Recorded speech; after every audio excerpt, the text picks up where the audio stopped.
Welcome to WKIM. We keep it moving, live streaming. And we are so thankful for today's guest today. It is chock full. We have with us Mr. Ed Brunson, Gersha Porter, Elder Sharon Moore, and Dr. Ken REDCROSS and his new book, Bond. So we're going to open with Mr. Brunson, who is a technology executive, entrepreneur, real estate developer, and so much more. He's accomplished many things in life, and now he, as the oldest son of the late, great Dorothy Edwards Brunson, philanthropist, who is added to his list of endeavors. This foundation is amazing, and his mother was critical and the first Black woman in the Baltimore, Washington area, if not the country, to own a radio station. And we'll get some clarification, so I won't say the wrong thing when Mr. Brunson comes in. He can clear it for us. But as a child, he was very adept in science and math and music and exposed to many activities and cultures and environments. And after moving to Baltimore, once Dr. Brunson purchased WEBB, he graduated from the Baltimore Polytechnic Institute with honors and urged by his wise mother to go to Morehouse College as opposed to the top tier tech and other Ivy League colleges, which he was accepted to as well. After graduating with a BS in physics with concentration in theoretical physics and minors in math, computer science, and music with honors, he joined his mother in starting up the first TV station owned by an African-American woman, WGTW Channel 48 in Philadelphia. Not only did he rise from being her commercial traffic director and tech support to VP of operations and VP of Brunson Communications, and the parent company of her empire. He was able to found and produce a Billboard-winning local video show, Urban X Expression. He was able to host and with much support build a company and other shows and content and a legacy that thrives unto this day. WGTW and all the entities WDEB was instrumental in existing, from caterers to world-renowned DJs and online personalities, from making disco happen in the 70s to bringing rap to Baltimore, giving a platform to some of the most influential artists you've heard in building churches in Africa and business associations across the world. There was an appointment from Bill Clinton signified her ability to provide many opportunities and break many careers of too many successful people to name, and Edward certainly has followed in her footsteps. In her sudden passing in 2011, it was a terrible loss to many and a surprise to most outside of her inner circle who knew of her battle. After the fog of losing a mother, Edward was overwhelmed by those with whom she reached out, and she touched it even more. Let's bring him on now, Mr. Edward Brunson. How you doing? Hello, Marsha. How are you? I am excited that you are here because it makes my heart warm to know that I was part of that legacy 100 years ago, right? that long ago, but yes, you are part of the legacy in many ways. So we appreciate all the things you've done in the community, and I'm real excited to be here. And thank you. Well, I think it's really important. WEBB, I was one of the salespeople, and your mother was so focused and so straight up, no chaser. She knew exactly what needed to be done. She was not, she didn't waver. She just charged through. And if I'm not mistaken, WEBB was originally owned or was one of the properties that James Brown owned. Is that Yep, correct? yep. She actually brought it from James Brown. Um, uh, After having a stint in New York where she built inner city broadcasting in the 70s to its great prosperity with Hal Jackson and other people like that. So she was instrumental even before WEBB in not only just being a Black woman to break barriers, but also change formats and ideals about what you could do with urban radio. She was the first one to introduce the urban contemporary format. Before her, no one thought you could sell all urban music and make a profit. Mhm. And she went through the smooshing stages of getting out of being someone else's employee and starting her own company. And WEBB was the launch of her starting her own entities. Mhm. I think what's interesting though, how old were you when she opened up WEBB, roughly? Right. I think I was in the 8th grade. Mhm. How would And having kind of Baltimore shock coming from New York, but yes. right. Hello. Right. But I did 1 year at Sudbrook Middle School, and then I did 1 year at Northwestern High School, and then everyone there said, "You're at the wrong school, Mr. Brainiac." And then I found Poly, and then that was kind of the place I needed to be in Baltimore. And you're still in STEM, if I Still understand in STEM correctly. to this day, and of course in college I was in technology and of course music at the Uh-huh. same time. Yep. So I think what's interesting is that here we are looking at this amazing legacy, and uh, while you have this legacy because you've created this foundation, what what occurred to make you want to build this foundation and to acknowledge and to cherish your mother's Thank, thank you, legacy? thank you Mhm. for that. It really, because my mother was very as much as she was powerful and driven, she was also humble at the same time. Yes. So she didn't toot her own horn a lot. So when people found out that she passed, it was almost an announcement that, wow, someone I should have known passed away without me getting to know them. And Mhm. everyone thinks Kathy Hughes was the first one, and no, my mom was her mentor, and Mhm. among others. And so when she passed away, of course, in my body, I call it the fog, because no one parent dies and then the next day I'm going to do a foundation. It's kind of, it Right, doesn't just right, like pop in your head. But right. after you kind of live some life and the people come to you, and not only the people who were surprised who she did know, who she did a lot for, there were a bunch of people who she didn't know who wanted to know more and be involved. And we felt this whole unsungness about her career. And so it kind of organically, around the 25th anniversary of her buying the station and the 25th anniversary of me launching the video show, we decided to launch the foundation at that time. It was just Mhm. uh, an event. It's 25 years. And so we launched the foundation, and it's just kind of been growing ergonomically or organically, sorry. Yes. Um, since then, we've done scholarships. We did the Morgan, before COVID, we did the Morgan State Film Festival. We've done the WOLB Talk Radio Awards. We've given out scholarships. We've helped other organizations, and we've um, presented awards to influential people like yourself who are doing things, who Oh. represent my mother's drive and ability to um, break barriers. And Mhm. so, yeah, that's how it got started. And now we're rolling. There is a long-term goal of getting her a Blacks in Wax figure in the Great Blacks in Wax Museum here in Baltimore. Oh! That's the Oh, I didn't know. long-term goal. Oh, Yes. well, we don't need it to be that long. We need to Right. figure Well, that out. that's why I'm here, because we're always taking donations, even though we have some events Oh, specifically for you to donate. with, and I know you're going to ask me about that later, we're Yes. always taking donations to raise money for her statue, as well as our ongoing endeavors like scholarship.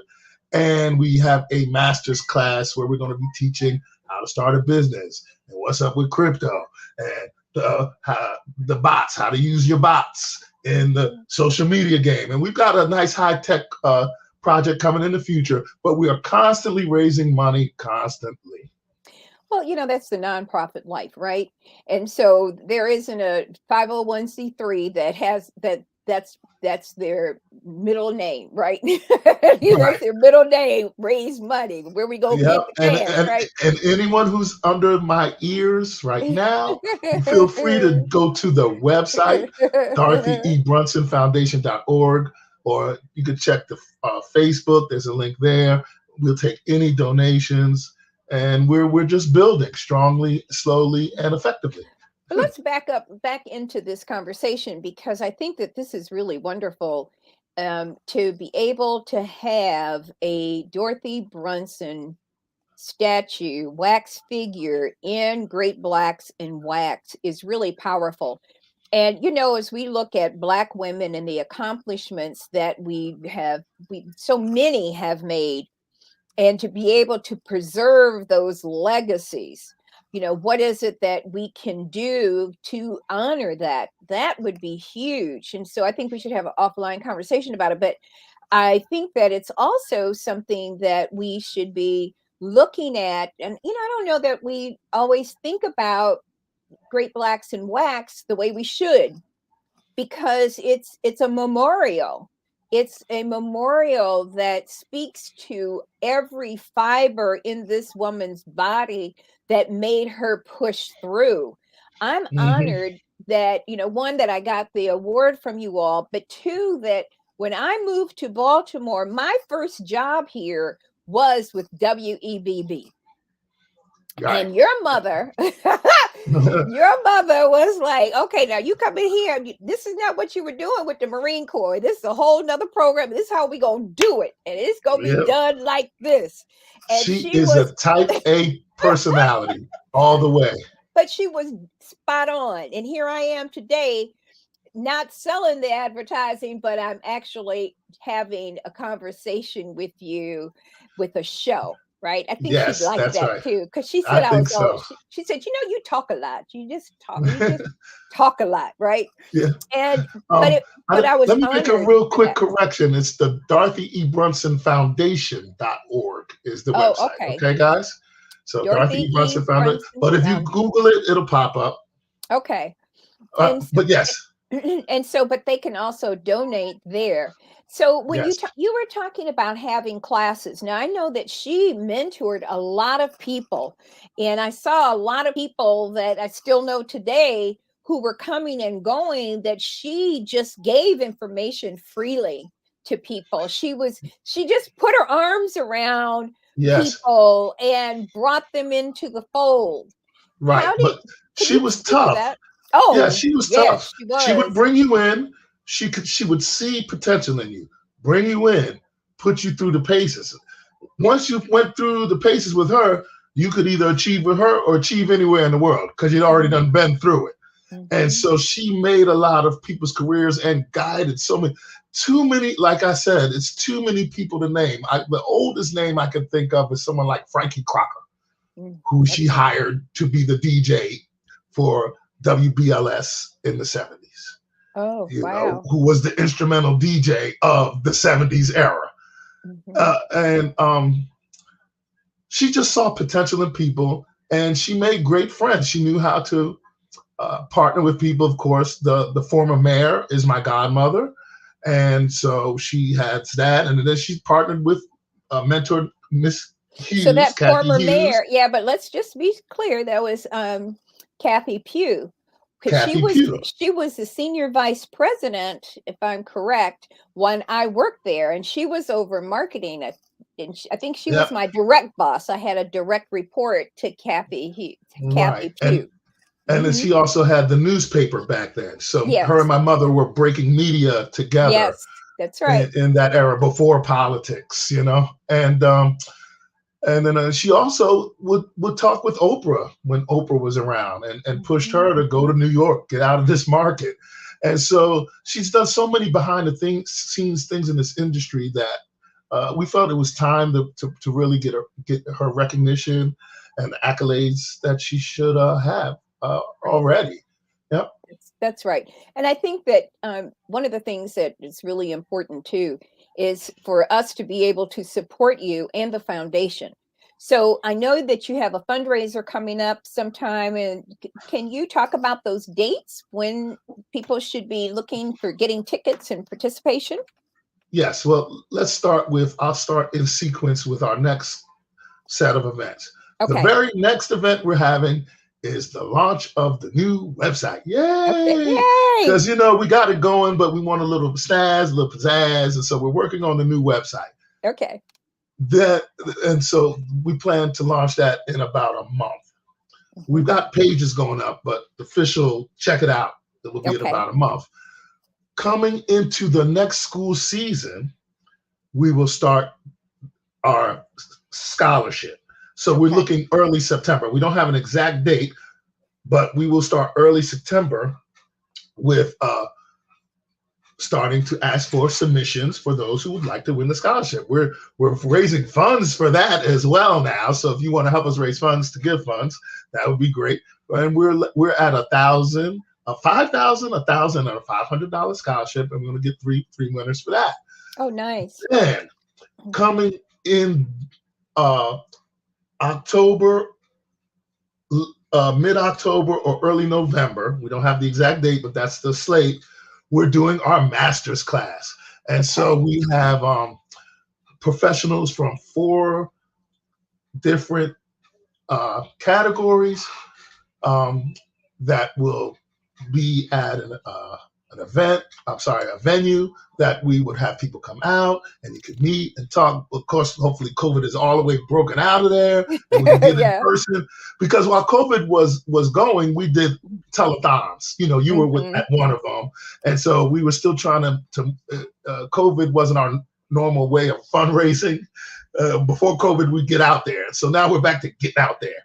Right. And so yeah, the master's class is going to have great information. It's going to be geared towards the younger business people, the up and coming people, and that's why we're going to talk crypto and blockchain and bots for your sites, and we're going to talk starting your business and monetizing all the little things in your life. You can start a brand at 16 these days. Wow. So don't be afraid to do these kinds of things.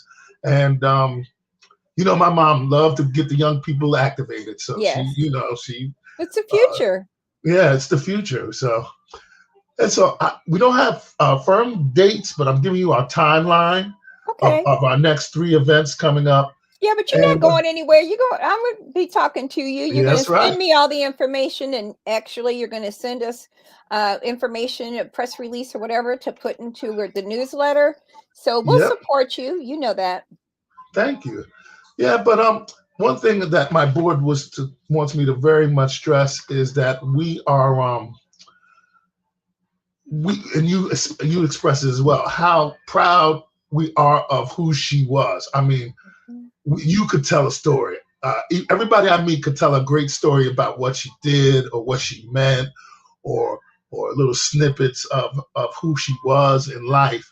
And it's just it overwhelms me sometimes. Sometimes brings me to tears. Yeah. But how many people that she touched, and so how little did I know when she wasn't around, she was working wonders with everyone she was around. And groomed me to I always knew I would be running business, whether it was my own or hers. She groomed me to not be working for people. Of course, I worked for people along the way, but you should, and I encourage all people to try to build a life and a pathway where you're not going to work for someone your whole life. That 20-year and retirement with a watch thing isn't kind of happening anymore. Well, Dorothy Brunson was a force, and she wouldn't have had it any other way to work for somebody. She had her own ideas, And I recall several conversations that I witnessed where she was straight up, no chaser. Here's how it's going to be. But Yep. while she was very clear and direct, she had compassion Hmm. and sensitivity to the community. And that was a priority for her. And I'm Yes. just honored, one, that you and I can still have a relationship, but also that I had the honor of meeting your mother and had her in my life and to give me direction. And She I was mean, great at that. she was, whether you wanted to hear it or not. She Right. said, She's like, come here, you should do this. you, Yeah, you should be doing this. you, What are you doing? Yeah. you, come here a minute, come here. And Yeah, then because we that's how go. it was for me with college. It was like, I went to Poly and I'm about to go to MIT or Georgia Tech or Harvard or, Uh-huh. all these places. And she's like, did you see this little place down in Atlanta called Morehouse? Right, Matter of fact, check Morehouse out. A matter right. of fact, that's where my money's going for your first year.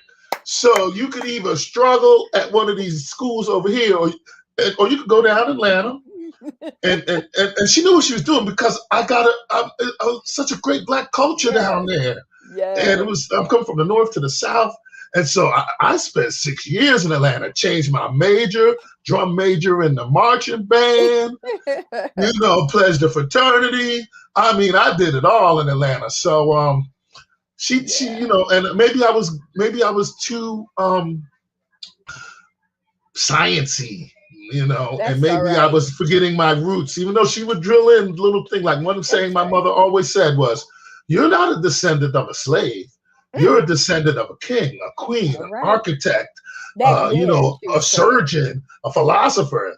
You're not. That slavery stuff was just a moment ago.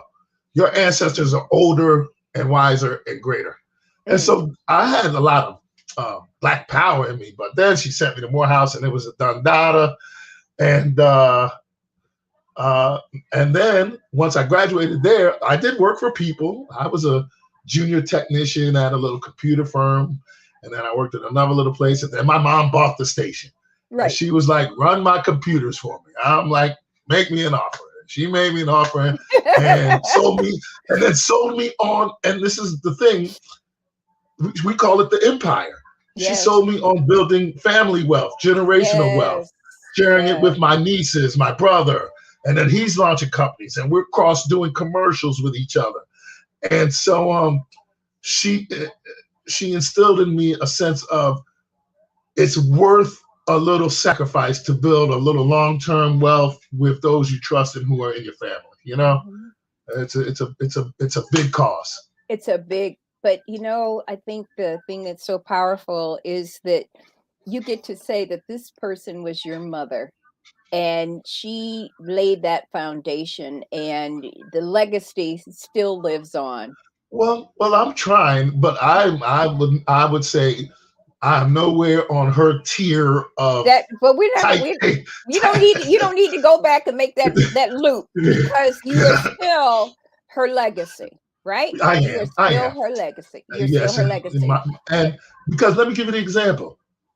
She got one B her whole life, all A's. Right. Right. So I come home with a little one B and a C and the rest A's. That's blasphemy. Right. You know? But there has to be an expectation, which she used and deployed that expectation for everyone around her. And you've been blessed to be able to have that. So listen, Ed Yes, Brunson, we're going to have you back this fall. I Thank would you love to for be back. joining us. Please donate. We're doing good things. We're in the circle. Yes, you are. We are in her circle. So we are in your circle. Yeah, and you will always be. All Ed right. Brunson from the Dorothy Brunson Foundation dot Thank you org. so much. I love you. Thank you. We're going to Thanks. talk about those All right. black All right, spaces family, because too. we family. I'll talk to Yes, you we later. are. All Okay. right. Thank you. All right. Oh Bye. my Have a good gosh. rest of the show. All right. Thank you, sweetie. Okay. Thanks. Bye. Hmm. Oh my gosh. This is so powerful. We're really excited to be able to be here and to have him with us. that was a wonderful experience that I had, and it's really nice that I can still have a relationship with her son from back then. Our next guest is Miss Gersha Porter, and she's serving her clients with excellence. That's her mission at Porter Premier Homes. And they are 100% referral based, which gives them the opportunity to dedicate their time and energy to satisfying her clients and giving them a personalized real estate experience. She is an associate broker with Porter Premier Homes and has been a lifelong resident of Baltimore City and Baltimore County, a graduate of the University of Maryland with a degree in psychology and Towson University with a master's in human resources development. As a full-time real estate professional, Gersha genuinely enjoys helping buyers and sellers achieve their real estate goals. She and her team specialize in representing clients in the purchases and sales of single family residence and investment properties in the surrounding counties. And she is committed to home ownership for all Americans. This commitment to home ownership is also evidenced by her participation in Delta Sigma Theta sorority. The Delta Challenge is DST Home Ownership Initiative, a national program to increase home ownership and preservation among African Americans and disenfranchised communities. And she has a financial literacy fair coming up. So let's welcome Gersha Porter. Hi, Gersha. Hello, hello. Great How to are be you? here. It's Thank you. wonderful. Yes, thank you so much for joining us. You've got a lot going on, girl. I don't know how you just juggle all that, right? It's fun. It's fun. It's fun. It's what I love to do. So it doesn't seem like a juggle at all. At all, right. And so when you look at the real estate, what made you go into real estate? What something occurred, right? Something Yeah, life yes, changing it did. happened. Life did change. In 2003 is when I began my real estate career. And I entered the real estate career after about 15 years in human resources. And I had two small children.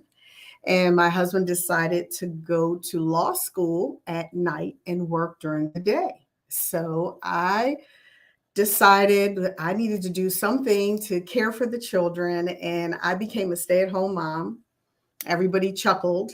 And about 3 months into it, I found a new love, and it was real estate. So that's how I went from human resources to real estate.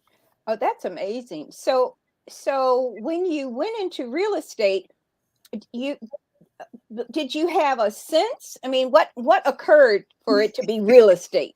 Well, Right? I mean, yep, because you could have gone somewhere else and sat in the office all day, or I could have. And a little bit more of that story was I began a home-based business where I sold party supplies. It was called 1-800 Party Shop. I love it. Did really well with that because all my friends had small children and we would get these theme parties in a box. And I did so well with that. And everybody was like, well, you should try to sell something at a higher price point.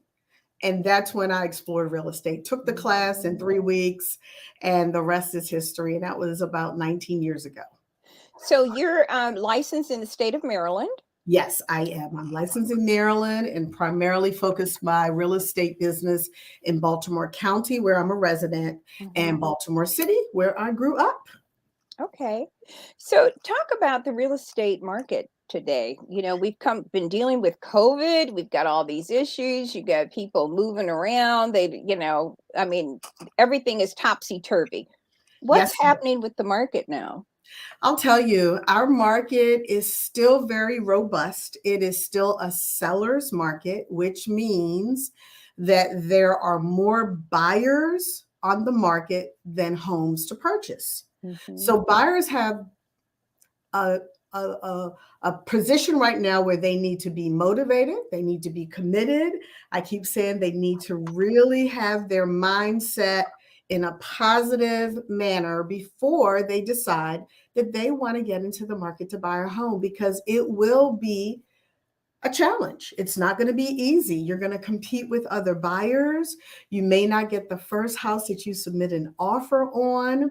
The other thing that's going on right now are the interest rates are climbing. Oh, really? So last year, our interest rates, and I had buyers who purchased homes with interest rates anywhere between 2.5% and 4%. Last about 3 weeks ago, I had a buyer purchase a home and their interest rate was 5%.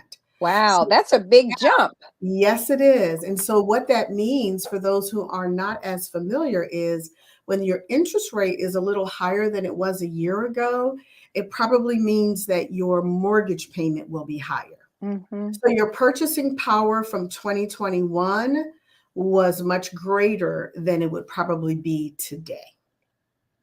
So when you sit down and you think about this, I mean, people don't really think about it. Who thinks about the interest rates, right?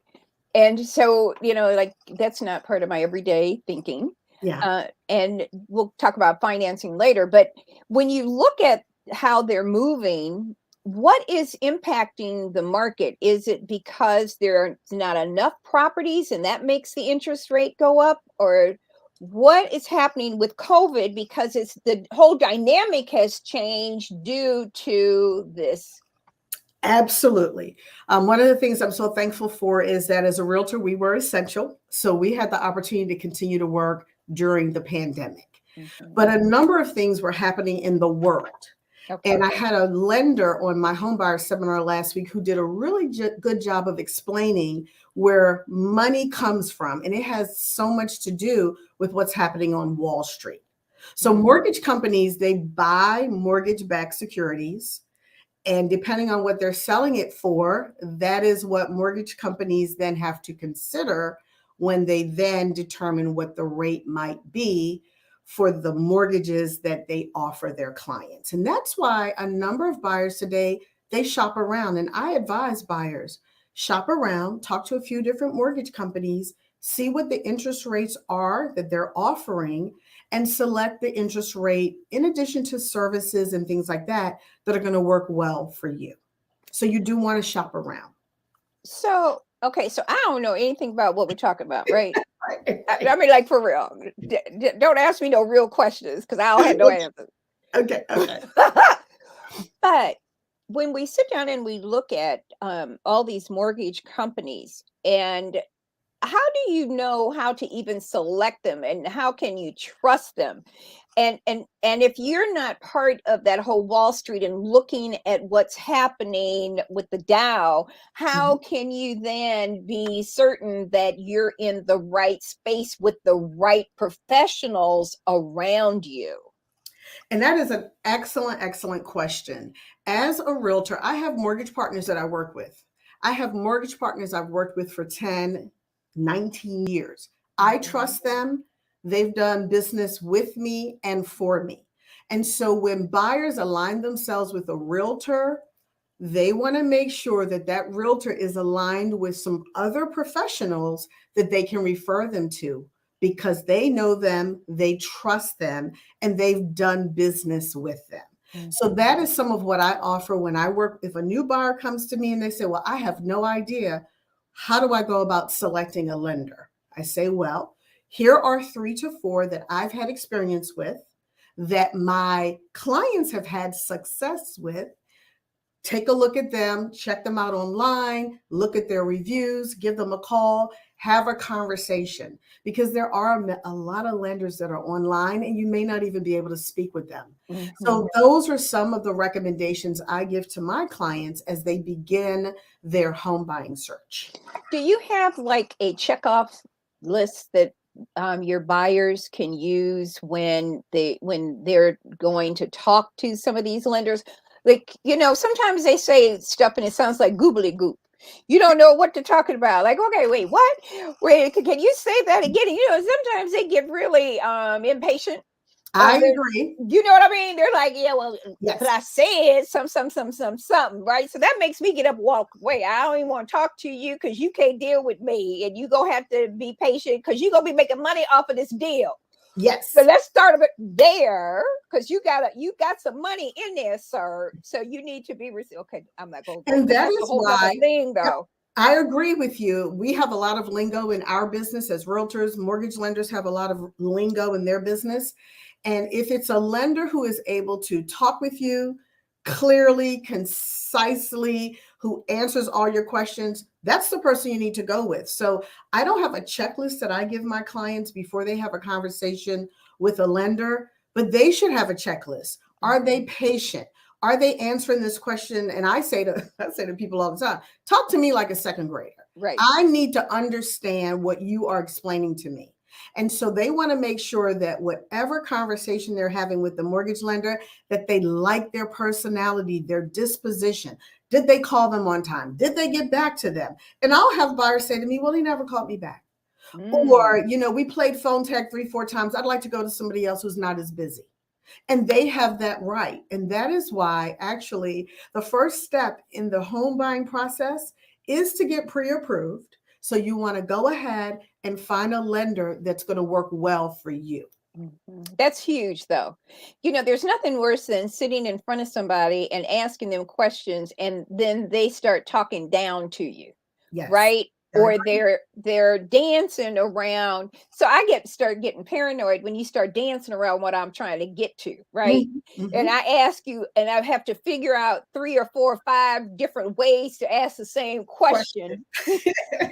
I understand. And I'll tell you, I believe we've had a lot of great things come out of the pandemic. Okay. One of them is just like this today.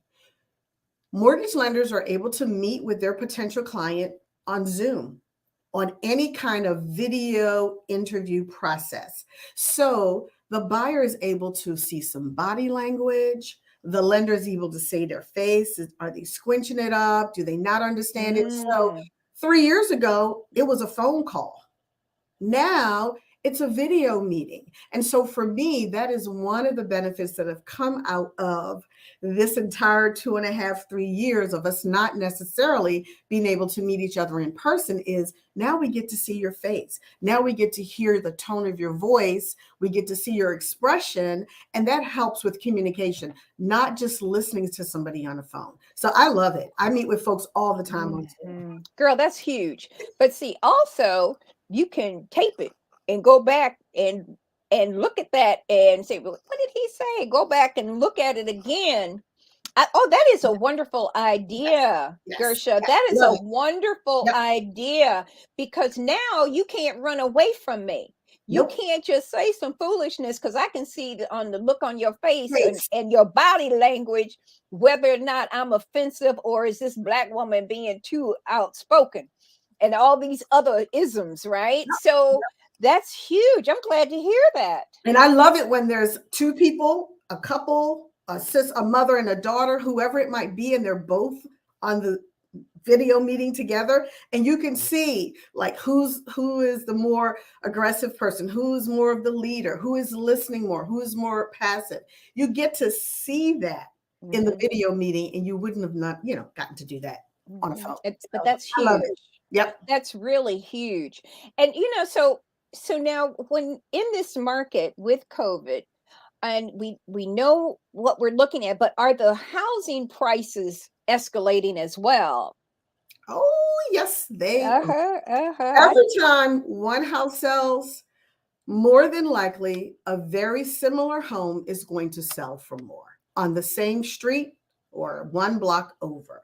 And I want to say the similar house. So a lot of our homes look the same from the outside, but they're very different on the inside. So it really depends on the upgrades. There's some homes that are actually 3 bedrooms and your neighbor may have 4. So of course, they're not going to be identical comparable homes. But yes, what we are seeing is the trend is going up and up and up. And just today, I got a statistic I just want to share with you. So most realtors are a member of the National Association of Realtors. And that's a national organization. They do a lot of research. They are politically inclined, all those things. And the most recent says that this market is anything but normal. The average home that sold today received 4.8 offers, almost 5 offers. Wow. And what's happening with these multiple offer situations is the buyers are trying their best to make their highest and best offer. Highest means highest price. Right. But why is that? Because they want their zip code or that to be affluent? Well, it's not necessarily in an affluent zip code or neighborhood. It is wherever they are looking for their home, they're going to be competing because there are just not enough homes on the market. So we're both from here and we're local. And so say somebody wanted to buy a home in the Forest Park area. There are just not a lot of homes available. But yes, there are a lot of buyers because of the interest rate. It's lower than it's ever been. Even though I mentioned earlier 5%, most people who bought their homes during the last boom that we had, they were at 6 and 7%. So this is still low. We're Right. still in a very low interest rate. So Wow. we still have buyers who are excited to purchase a home. The employment has been very stable. So most people still have their jobs or they're getting jobs and they're making more money. So they're ready to do what they've always wanted to do, which was to buy their dream home. And that's their dream home today. It may not Okay. be their dream home 10 years from now or 20 years from now, but it is their dream home today. So our job is to eliminate the confusion for buyers by giving them some key strategies to unlock resources to buy their dream home. And what I mean by that is, Marsha, there are still down payment assistance programs. Oh, really? Yes, there are Oh. still down payment assistance programs. There are programs that are available for first responders. We all know and love our responders, first responders, even more over the last 2.5 years than we ever did. But they've always been in a position where they should get more because they do so much for us. And so there's some programs right now that give them an edge over other buyers because they are first responders. So I like to encourage buyers to explore what's available for them, and only they will know. We know where they work. We know what type of work they may do. We may know what neighborhood they're interested in purchasing. There are neighborhoods that offer down payment assistance just because you're buying a home in that neighborhood. So now, do you have to go to community organizations or, I guess, I don't know what else to call them. Yes. So there are what we call housing counseling or housing counseling agencies that most buyers must take a course or a class. Another benefit of the pandemic is most of these classes are online. So that's great. Yes, in the past, I facilitated some that were held at the Towson Library, and that was on one day of the week at 7:00 at night. Now, you're able to watch it from the comfort of your own home. So to me, those things are much quicker, much easier to touch, to participate, and to complete. After you complete the class, you typically have to then have a one-on-one with the housing counselor. And once you finish those 2 steps, you now have a certificate that you can utilize for up to 1 year. Wow. To find your home. Oh, that's wonderful. Now, all of this information is on your website where we can contact you. Yep. Some of them are on my website. Folks can reach out to me. My website is porterpremierhomes.com. You can reach me directly at Gersha at Porter Premier Homes, or hello is easier to spell. So hello at porterpremierhomes.com, and find out lots of information about what's going on in the market, what's going on in different neighborhoods, what you can do to position yourself as a strong buyer in this market when you do make an offer, even though you may be competing with other buyers, what you can do to stand out. And that's what we're going to be talking about this coming Saturday at the financial literacy fair that our church, Dream Life Worship Center, will be offering. Now, with this financial program, they can also get that information off of your website as well? Yes. So our church's website, we're going to have that available for you pretty soon. I'm sure it's going to be in the chat. But all of the registration for the Financial Literacy Fair can be found at dreamlifewfc.com, dreamlifeworshipcenter.com, or you can Google Dream Life Worship Center. It'll come right up. I have it on my Facebook page. You just click and you can register. It is free. I love it. The community will have a presenter talking about budgeting, and we'll also have a presenter who has a workshop exclusively for youth. And as you probably remember, Marsha, most of us didn't learn about budgeting, financing, any of that stuff in school. So we as a community and we as a church community, we have to educate our young people so that they can be in a position to make some really great financial decisions. Is this a good segue for us to bring in Elder Sharon Moore? Yes, it is. Good evening. Thank you so much for having me. Okay, but let me introduce you first. Yes, ma'am. But I just actually, anyway, serving our clients. Let's see, let me come down here. Elder Sharon Moore is a seasoned educator and leader with over 20 years experience in public education. She has served as a classroom teacher, department chair, mentor, and recruitment and retention specialist, all while maintaining her commitment to the growth and development of students and staff alike. As a leader in ministry, Ms. Foster Moore is an elder of Dream Life Worship Center in the Randallstown, Maryland area under the leadership of Apostle Kenneth and Pastor Lanyar Robinson. In this capacity, she serves as a member of the pastoral adjutant Adjutant. Yes. adjutant, Lord, Yes. you get all these tongue tied team, as well as the assistant team leader of the Ladies Living the Dream Women's Ministry. And she holds a Bachelor of Arts degree from Coppin State University in English, as well as a Master's of Arts degree in Educational Leadership from Notre Dame of Maryland University. And she has recently achieved a lifelong goal of earning a master's degree in theology from Liberty University. And she's an avid reader and self-proclaimed book nerd. She enjoys spending time with her husband of 26 years, Nathaniel, and is a proud mother of 3 adult sons, Samuel, Kyle, and Nolan. Thank you for joining us. Wow, thank you so much. So nice to meet you, Marsha. Thanks for having us this evening. Oh, yes. So let's talk about what this program is and how you all are changing people's lives, not only their spiritual life, but their lives in general. Can we talk a little bit about that? Absolutely. So at Dream Life Worship Center, not only are we a ministry, but we are really a major part of the community. And when we look at our communities and where our communities need that support, a lot of times it's in the area of finance. It's those resources that many times individuals in our community don't have access to. And so we just want to be really a conduit to help not only our members and our partners, but members of the community get the information that they need so that they can make those improvements, not only in their finances, but in their lives. So we have Sister Gersha Porter. She's going to be presenting, of course, on real estate. We have another presenter, Miss Nakia Thomas. She is a budgeting specialist. And so she always tells us, budget is not a bad word. And so she'll be there doing the session, just really helping people kind of get over their fears and hopefully replace that fear with information.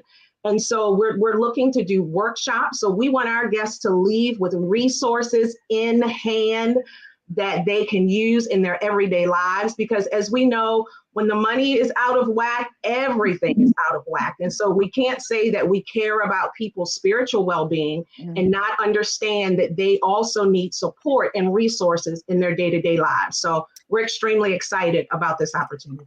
I think it's a huge opportunity, and too often we are so removed from the information. Information is real critical. And who is that? Information is power. I think that's a Radio One slogan. And it is. Information is power. And if we're not understanding all of the issues surrounding how to get the loan, where you can get the loan, how you budget your money, how you're supposed to figure out what you can do to get a down payment, not only in just building a legacy for a financial base for your family, but in order to survive. So you can go to Gersha and get a house. So you can go, you can buy a car, you can go and make investments and start a business, but you have to have a plan. And if you don't even know where to begin. So what made you all decide to get involved in this literacy program? Well, this has really been the heart of our pastors forever. I've been a part of this ministry for about 20 years now. And so when my husband and I, when we came to this ministry, our adult sons were little kids and, they just grew up in the ministry, but it's just been just the heart of our pastors from the beginning. And it's just quite simple. When you are in the business of ministering to people, you minister to the whole person. You minister to their spiritual needs. You minister to their financial needs. Of course, we have ministries specifically for women. We have ministries, specifically for men. So this was just another opportunity for our church to just broaden our reach, to reach out to our community in a greater way. Just as Sister Portia said, COVID really uncovered a lot of things, and it uncovered a great deal of inequity that many of us, we already knew it existed. But now that we know it exists, what do you do with it? Right. And so our pastors have, really set the stage for us to say, okay, yes, we know these inequities exist. Now we're going to, put boots on the ground and get resources to people who may not get them. And so it was just, very vital that this was free. We wanted to remove any and all barriers that we could. And then also Dr. Evelyn, Tolliver, she's doing a session for children ages 7 to 17. That's amazing. That's amazing. So think about how parents can be in the main meeting learning what they need, while Dr. Tolliver and her team is working, in a different section, equipping children. We're talking about, rewriting generational, wealth, generational access to resources and information. So it's just an extension of ministry. When you love people, you take care of them on all fronts. That's huge. I mean, that's really huge, because too often, we'll sit and spend money on what we want as a passion, a pair of shoes, a purse at $700,000-$800,000 or whatever. But if we took even a portion of that and actually saved it to look at what you could do for your future, be it to pay for your own college or buy a house or buy your own corporation to create it. Absolutely. And that has to start where the foundation is not only in the home, but I think church is another place where that it's a trusting environment. Yes. Right? Where you Yes, can absolutely. feel free that this information is the information that you need. Mm-hmm. Absolutely. Absolutely. And that's why, we have many vendors that will be joining us from some of our partners, and many of them are there to provide a service. They're not selling anything. We have vendors from, a federal credit union, insurance agents, credit repair, and they are there to share information with the community. And that was really the stipulation. We wanted people that shared our vision, that shared our pastor's vision, and would come alongside to be a resource and to share information. We're not opening up our doors for people to come in and take advantage of our guests. Mm-hmm. We just want them to be able to be equipped and receive the information that they need. So too often we go into places and we don't always have takeaways, and then you kind of leave, but you don't have anything with you. Are there packages or informational guides that people will be able to reflect on when they go back? Because sometimes this financial information is overwhelming. And I say that because that would be me. Yes. And, my eyes start glazing over and like, wait, what? Yes. Can you go back up and let's do that again? Because, Absolutely. and that's real. But that's very real. That's very real. And as an educator, I know that's real. We are trained to, pay attention to when the, class kind of starts to, the eyes get a little glassy and they're not quite following you. So we have developed resources. Gersha and our other presenters are experts in their industry. And so they have been very gracious with making sure that we have resources to give out to our attendants. We have vendors who are also providing free information, free ebook downloads, any and everything you can think of, because that's what we want. We want our guests to leave. We want them to be armed with some resources, and at their time, at their discretion, go through the resources, reach out to Gersha, reach out to our budget specialist, whatever it is that they need, just to make sure that they're able, to translate what they learn with us on Saturday into their everyday lives. So is this also, do we have the ability to also be able to look at this online for those of us who are not out and about? And will we be able to see it on the internet? We do believe that it is going to stream on our church's Facebook page. So Dream Life Worship Center is our ministry's name. So on our Facebook page, we stream all of our services and events. So yes. Okay, so that's Dream Life Worship what was it? Dream Life Worship Center. Okay. I love it. And so then we can do that on Saturday. That's this coming Saturday, right? It is this coming Saturday at And 9 a.m. to 12 p.m. Okay. Now, is there a registration that you have to go through? I see a website up there, www.dreamlifewc.com. Do Yes, people ma'am. have to do a pre-registration before they Yes. attend? And registration is very simple. It's just your basic information, your name, your email address. Once you go to the website, you will see a banner for the event. And if you don't, just scroll down to the bottom where it says events. You'll see the same flyer that you are displaying here on the screen, and registration will take mere seconds. And so that way, that will help our vendors prepare for how many guests to expect. So yes, registration is required. Okay. And so you'll have a list whenever they walk in or, Yes, ma'am. okay. So that's really great. What should they bring? What should the attendees bring with them? Is there anything that they should do or in their preparation for attendance? We just want them to come and to be able to focus. Think about when we're in meetings and we have to make sure that we're present. That's all we ask, that they would be present in that moment, because you're right, a great deal of information is going to be shared, a great deal of resources, but to the best of their ability, turn off their cell phones, don't check social media, and just be present and really hear that information, because we don't know each person's individual situation, but we do know that the information that we have to share, if we really receive it, that it can really be life-changing for a lot of families. So all we ask is just to be present and enjoy your time with us.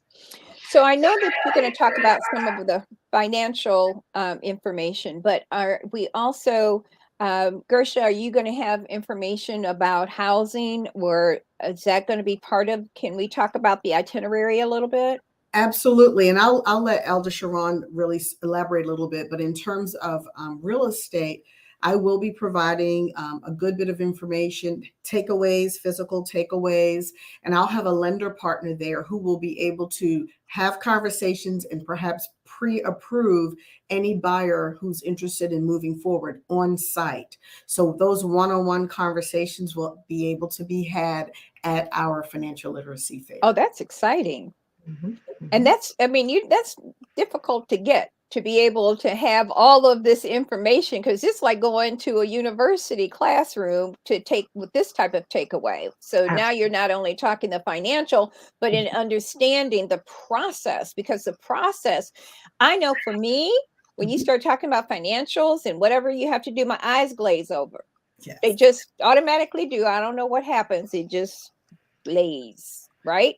Yes. And so we have to penetrate that shield to be able for people to understand it in the most layman terms. Yes. I know that's for me, for real. Mm-hmm, mm-hmm. Right. Yep. Absolutely.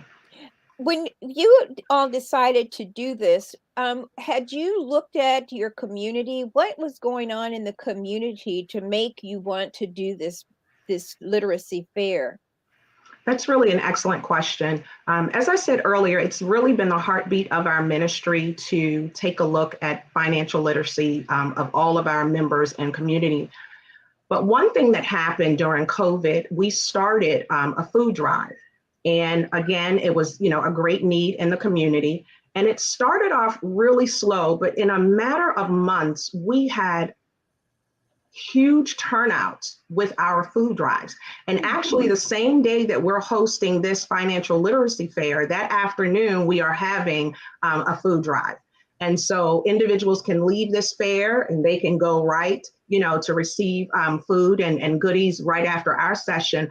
But we really just noticed an uptake in the number of families that were showing up to our food drives. And so this really prompted us to have a conversation about how can we, find other ways to service our community when there was a clear and apparent need. And so this financial literacy fair really birthed out of that. It really made us take a look, because we've done other events in the past. Over the years, we've done events at the convention centers and, various larger venues. But COVID really showed us that we needed to bring this message of financial literacy closer to home, because there were clearly individuals in our community who needed it. Well, sometimes I don't think that we even think about it's not our house. So we don't think about the pain that a lot of families are going through this time. We're so, we're really isolated right now in many cases. And so you don't know what's going on in a household. Many kids aren't going to school or people aren't going to work. They're working in an environment where everything is virtual. So, they can keep that facade going on because they're not there to be able to people to see their body language or to see the pain on their faces. So for this to be able to happen, to change people's lives like this is huge. And I'm just glad the Lord is working through you all and seeing what his people needs. And thank you both for doing this work and developing programs for our community and our people and our children, because they're the ones that are also suffering and too often in places that they can't change. Absolutely. So, and if their parents are feeling better about themselves and have hope, Yes. right? And Yes. have hope, that can change a whole dynamic in a household. Absolutely. So, thank you very much. And however we can support you, know that we're here to do that. And I'm just really grateful for your financial literacy fair coming up this Saturday, April the 30th. And you can go to www.dreamlifewc.com. So make sure you register, and there's no charge. No charge, all free. And food. And food. And food. Distributed. Free food after. Yes. Absolutely. Okay. Thank you Any so much. closing words, ladies, or any final words?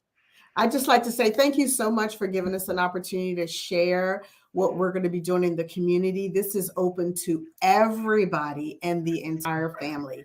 So we thank you so much for giving us an opportunity to share this with your community. And we look forward to welcoming some new individuals to our event. Thank you, Gersha. I really appreciate you coming. And thank you so much.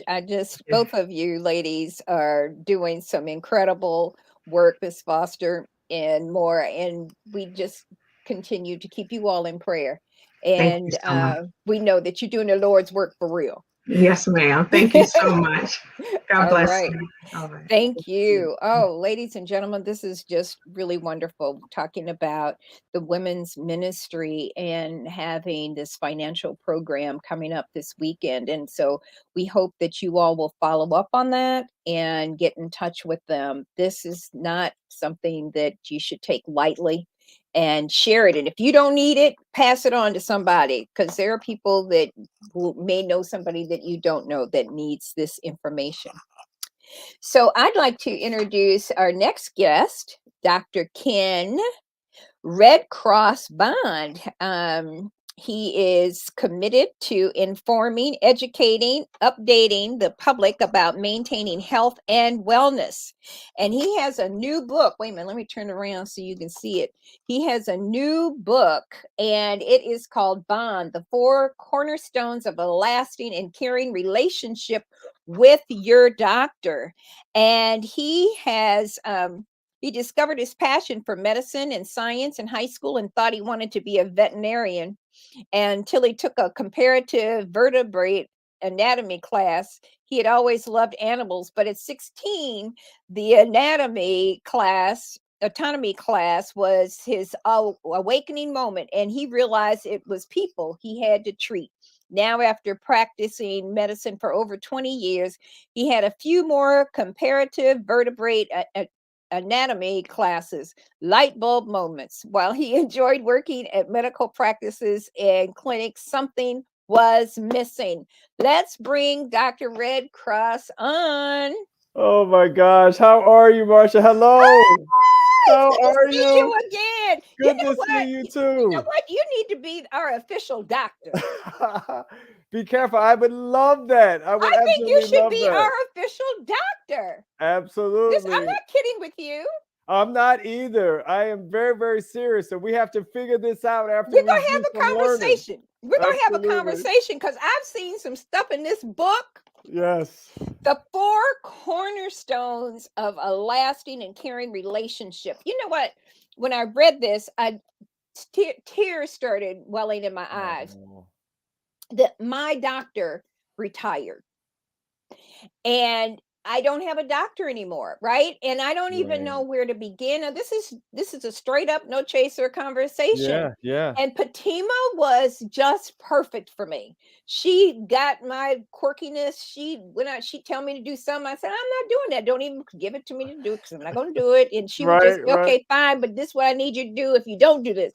It was just a Yep, different kind of relationship. And that's right. doctors are really critical. They are in your DNA. Absolutely. Absolutely. In fact, one of the bigger things that I always talk about, Marsha, and everyone out there listening and watching is that I am there to help improve your life experience. I Mhm. was listening to the guests before and I feel just like them. I'm doing God's work. And Mhm. so, in order to be able to touch people, your relationship with your doctor has to include those four things: trust, respect, empathy, and communication. Each and every one out there deserves that. And so, it's important that you feel empowered. Mhm. And it is one thing that you say here in your forward that I absolutely highlighted. Healthcare is a personal matter. Yep. It is therefore reassuring to know that your healthcare is being supervised and administered by a well trained, experienced medical professional with a personal investment Yep. in your physical health and overall well being.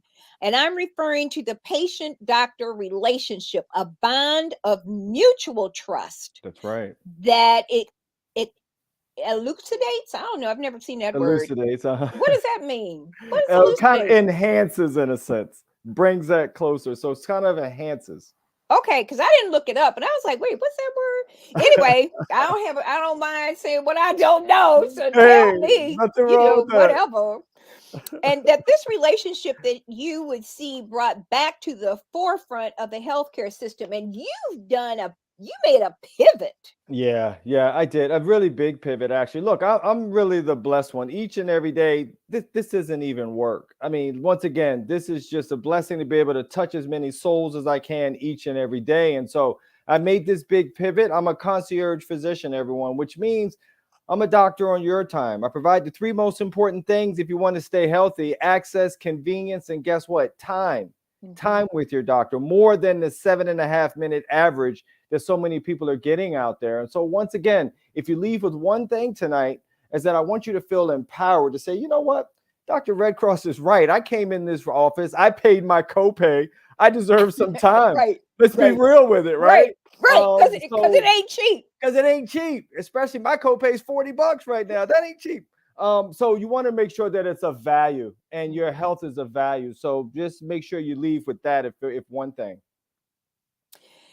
So the four cornerstones that I think this is really, and it gave me pause because now without Patima, I got to Mhm. I'm thinking about this. And Yeah. this was like being hit upside my head, like the aha moment. And we're going to talk about these individually, but I want to list Mhm. them. The four cornerstones are trust, Right. communication, Mhm. respect, and empathy. Let's Right. talk about that and how you a patient can work with their doctors to understand what needs to be done, where you have the comfort to trust them, where you have the comfort that they'll respect you and not dismiss you, where Right. that they're empathetic and that they could really communicate where you can understand. Yeah, look, that first part, Marcia, when you talk about that trust aspect, you're going into this room, you're going into this cold room, you're given a gown, you don't have any clothes on potentially, and yet you're supposed to spill your guts to this person, right? So it takes some time. It takes a minute to get that relationship that's necessary. It's also different depending on what community you come from. African American community, we all know Tuskegee.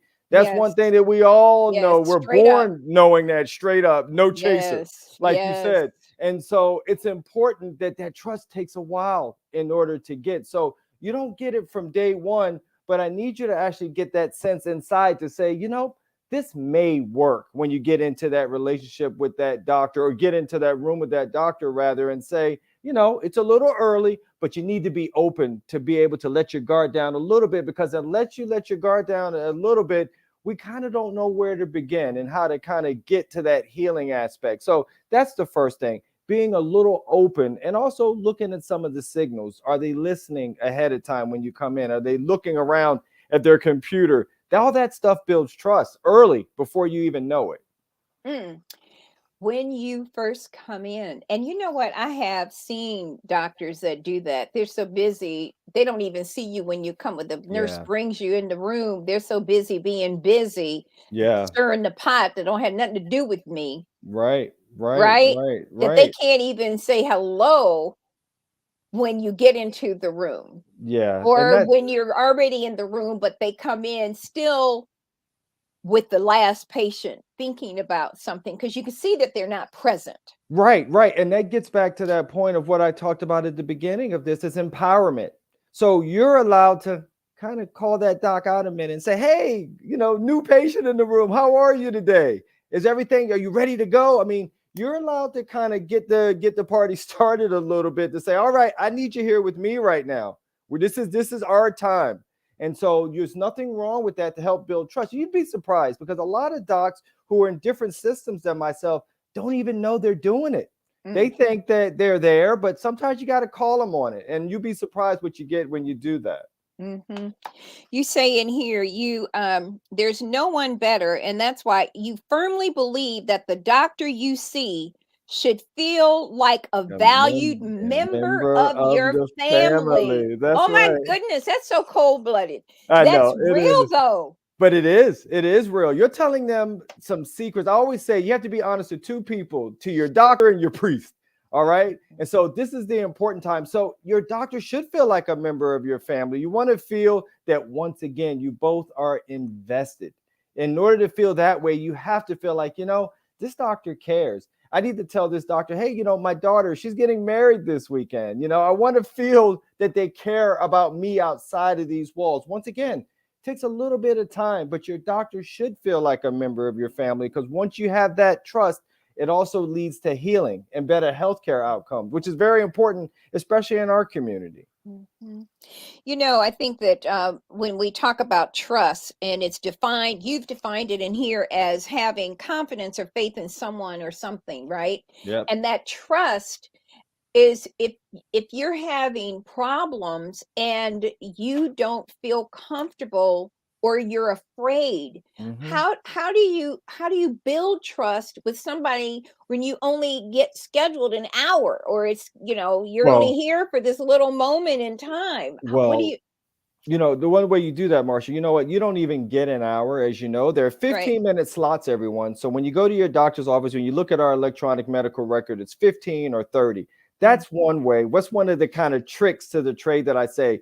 When you're going to meet your doctor, ask them, or ask the young lady or young man that's scheduling you, tell them that you would like a new appointment. A new appointment can be 30 minutes or that hour. That already sets the stage. That sets the stage like, no, we're going to get some talking in today. I'm going to get some education, and we're going to get some health going in here. So don't be afraid to say, I think I'm going to need a little more time, because Dr. REDCROSS already told me that 15 minutes is really 7.5. Right. So don't be afraid to go ahead and just ask to get that scheduled for what you need, those little slots. But is the slot of time that's given to you, is there a cost factor if you have to be there longer? So if you want an hour, is my insurance going to pay for that? Do I have to pay for that extra 45 minutes or that extra half an hour that they normally would give me or wouldn't give me?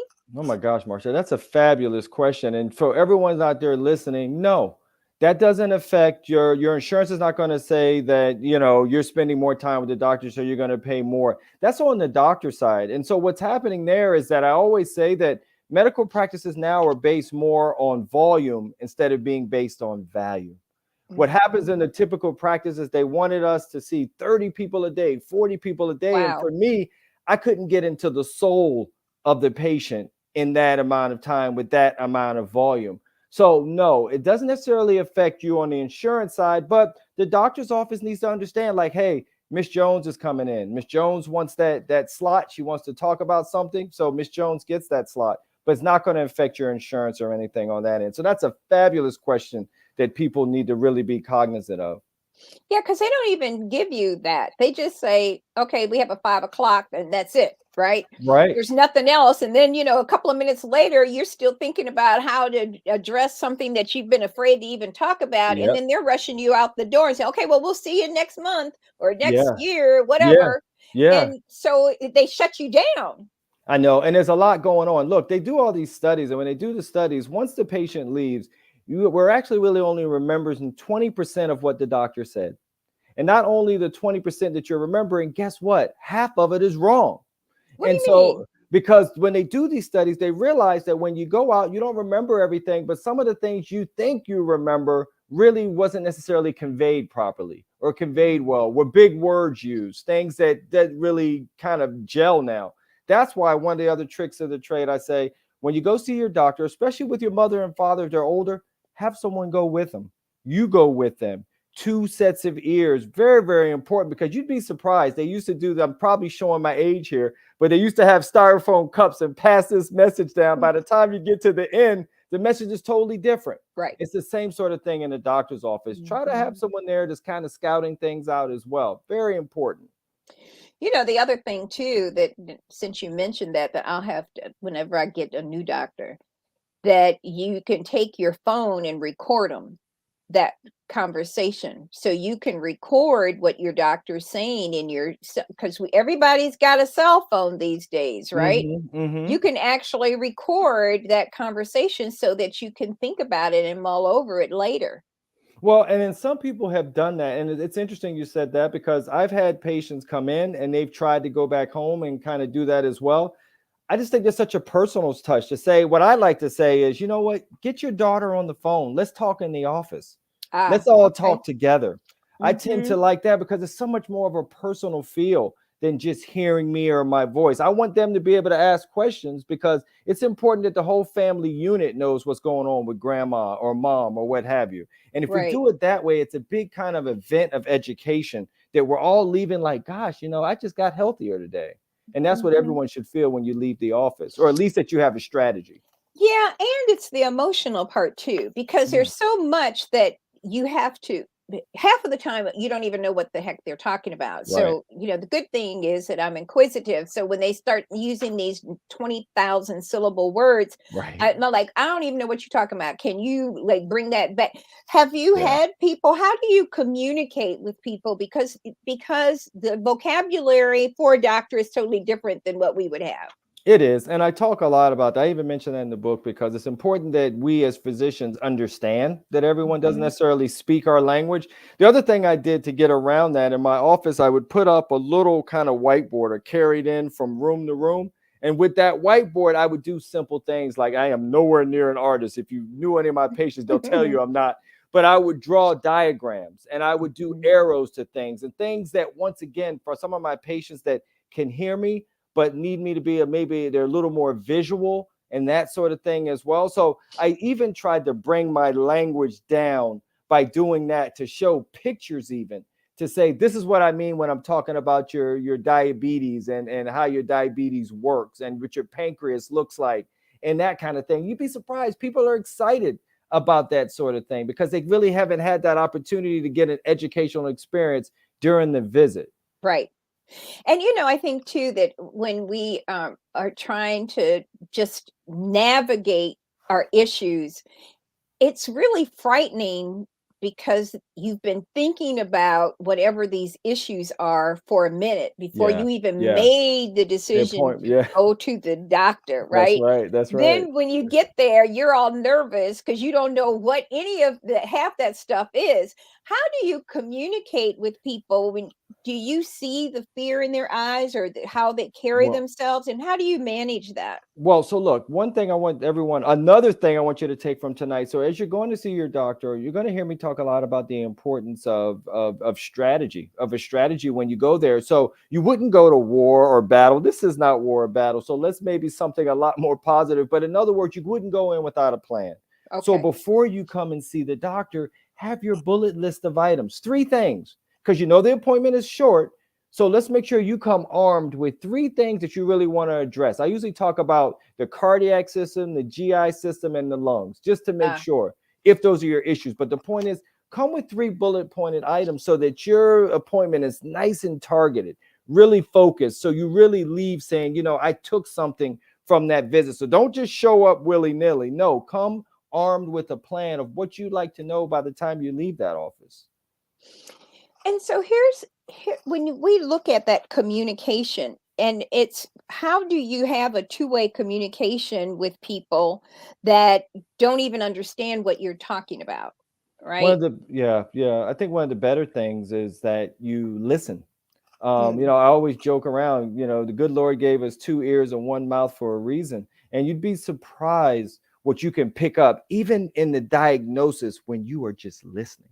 When mm. you're just listening to the patient that comes in and lets you know that their asthma has been worse, letting you know that they just got a new pet, a new animal, which doesn't necessarily come up unless you're listening and saying, you know, did you ever think about this and think about that? So it allows, when you're listening, it allows the patient not only to feel heard, but you're able to kind of sit back and just see the whole situation for what it is. And it's hard to do if you're in some of those practices, which once again are more about volume than value. But if you can step back from the situation and see it as a whole picture, it brings so much more to the visit and to the patient's happiness as well. So, and then you speak about this, about the human side and doctors being human and not Yeah. so professional that it's off-putting. Right. Look, you know, the important thing is, once again, I'm just fortunate and blessed in that this is what my job is. And it's a job that, you know, brings a lot of great things to it. But that doesn't make me any more important than a lot of my guys who work at Rikers, a lot of my guys who have a fabulous job with New York City sanitation. They just do something different. And so it's important for us all to understand that we are each here with this life experience. We all have a role to play and a different song to sing. Mm. And so it's important that everyone comes in and feels like, look, I have a different skill set. We're eye to eye. I'm just here to kind of keep you here a lot longer. That's my job, to make sure we do that. And so everyone has to feel invested. And I think that's the important part, especially when you're communicating. Once you break that bridge of like, I'm not better than you, I just have a different job to do. That's all. Mhm. And that lets us segue really nicely into respect. Yeah. And it's easier to understand if we look to its opposite, disrespect, because we're all pretty much know when someone is being disrespectful. Can we Yeah. talk about that in Yeah. an environment where, as my daughter and my grandson say, people sitting high and looking low, Yeah. right? Yeah. Exactly. And look, and that's a big one. Look, none of us like to feel disrespected. And look, I've worked in a lot of different areas, right? I've worked in Puerto Rico, Dominican Republic. I've worked with migrant Mexican farm workers. I've been in Harlem. I've been in a lot of different places where, unfortunately, disrespect was something that they felt that they didn't deserve, but that it was just part of it. It was Hmm. just part of the healthcare system. That obviously, Wait a minute, wait a minute, wait a minute. What do you mean it's part of the healthcare system? I don't you know, understand that. because when I worked in certain systems, like for instance, when I ran a location in Harlem, I'll never forget that, you know, they always would come and they would see me and they are able to choose who they want in doctors. And they say, you know, I always loved coming to see you. And I'm like, well, that's nice and everything, but why, in a sense? Like, why? What is your reason? They were like, because you're just nice, you know, you're Mm, patient with us.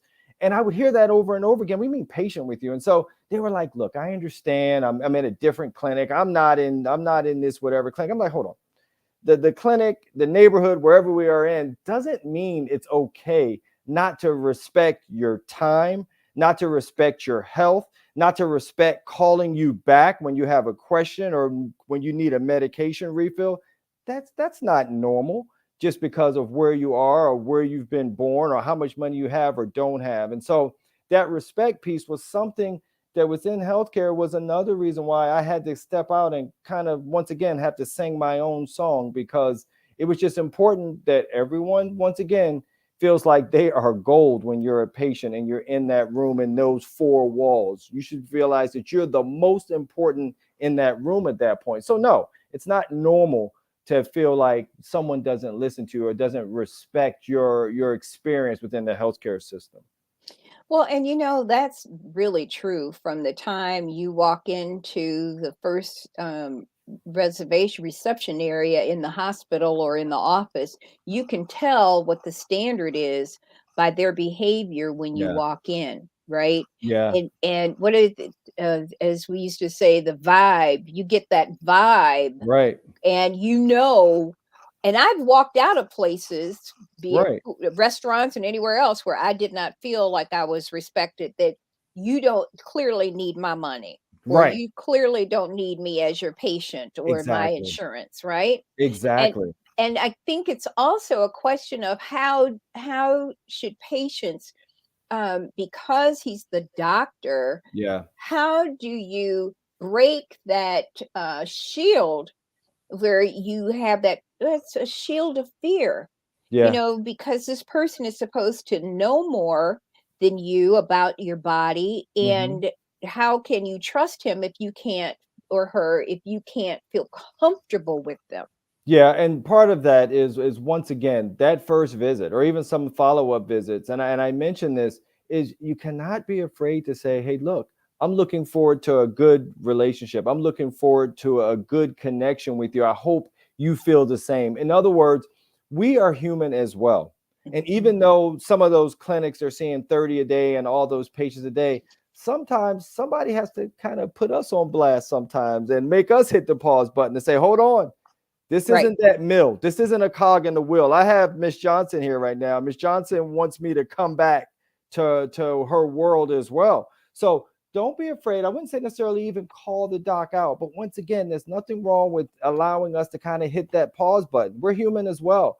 And so if you go in there and you really say something like, "Look, I hope this is going to be a good relationship. I know that you guys are under a lot of stress here and there, but look, I hope that we can be together on my health journey, my Mhm. healing journey." Those kind of things, let me tell you, it brings down a lot of barriers. It brings down a lot of barriers as you're getting started that are going to really continue throughout your relationship with the doc. And you said that's a special word, relationship. Yeah. Let's define relationship, because it is a relationship. Yeah. Look, That person knows everything about you. right. I They mean, do. literally. Yeah, knows everything about you. And the other thing I like to do, the two things. I ask a question that patients are always like, "Okay, Dr. Rico, you are crazy," but they love it when they find out. I usually say, "How's your soul?" Mm, Because when I ask you what's your soul, and those out there listening or watching now, really think about how you would answer that. And when I've asked that question before, I've gotten I've gotten tears. I've gotten like, "Oh my gosh, that's really good." I've been able to get to my second question: "What are your dreams?" I have so many patients that are in my office that are there and they're doing their job, whatever that is. But I asked them, "What if you didn't have? What would you be doing?" mm. And I like that aspect of things because once again, allowing you to dream, allowing what your soul is, because look, at the end of the day, everyone, we are a spiritual being. That's what we are. We are housed in this case that we call the body, but we're spiritual beings. And when you ask those couple of questions and really get there, you really get to the nitty-gritty in a sense of how to build their relationship with that person, because I know those things that are important to them. Mhm. What's really deep sometimes too is that when you are fearful because there's a pain, or there's something that's a little quirky, and Mhm, you've mhm. tried to see if you can overcome it. Maybe you don't eat as much, or maybe you eat a little bit more, but you're feeling all of this. How do you compartmentalize that, or can you compartmentalize that to have a discussion? Too often it's when you are have those fears, Mhm. the fears won't allow you to even talk about some of the things that are happening, but you Yeah. don't know what to do with that.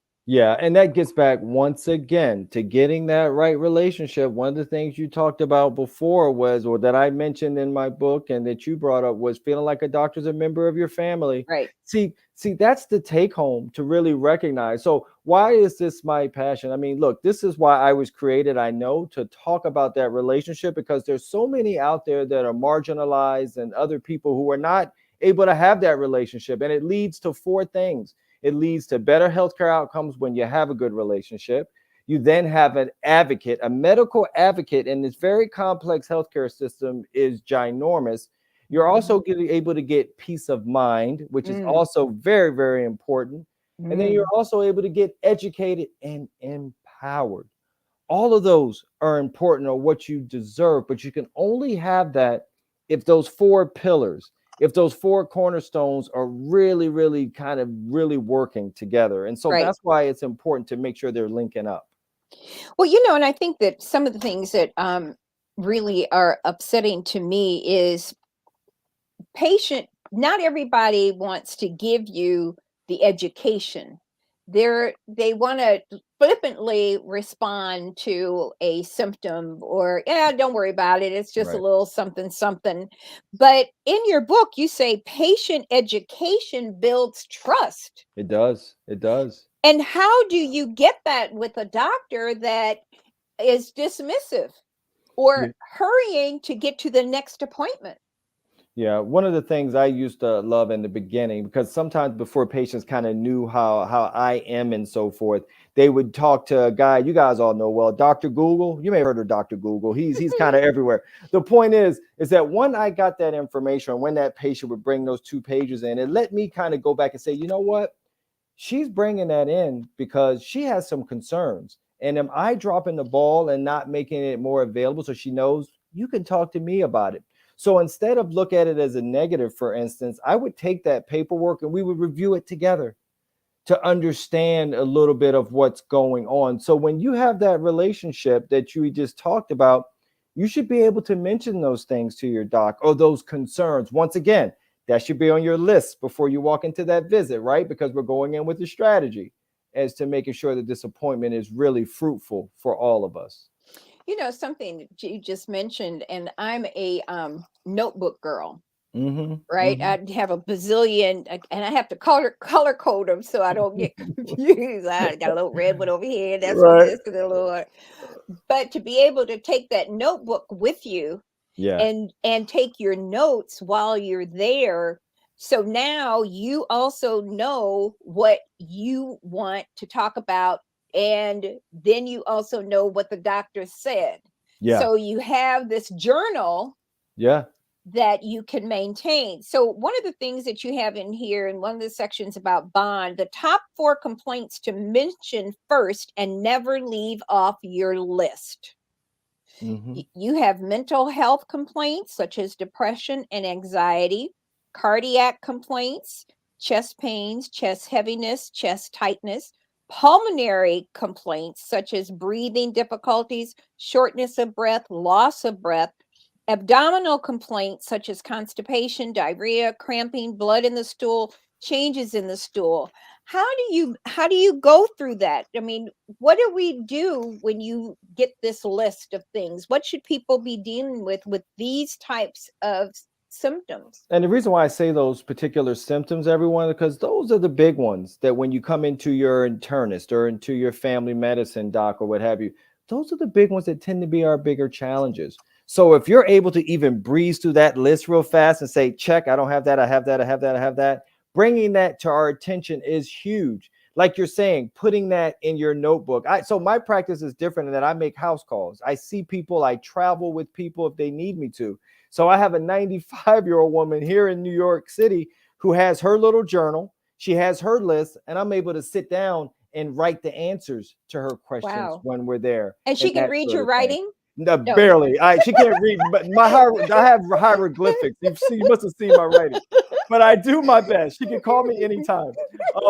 But the importance is that you're right. So when I mention those things, it's to kind of look there, because once you talk about some of those symptoms, everyone, it allows the doctor's focus to go say, okay, we're honing in on a challenge, so we need to make sure that we go at it and start getting it under control. I like that term. We're honing in on a challenge. Yeah. Yeah. Which says to me that there's something a lot bigger than what we may think, True. right? True. And how do you broach that with a doctor who may not be as so open as you are? Yeah, and once again, when you're going through that, you need to make sure you leave there with not only an explanation of what the diagnosis is, but what's the plan for it. See, once you know what the plan is, so if someone comes in and says, okay, look, I'm looking right now, your hemoglobin A1C is elevated, which is for diabetes, everyone. I know a lot of people know. So my A1C is elevated. All right, so I have diabetes. So what's the plan going to be going forward?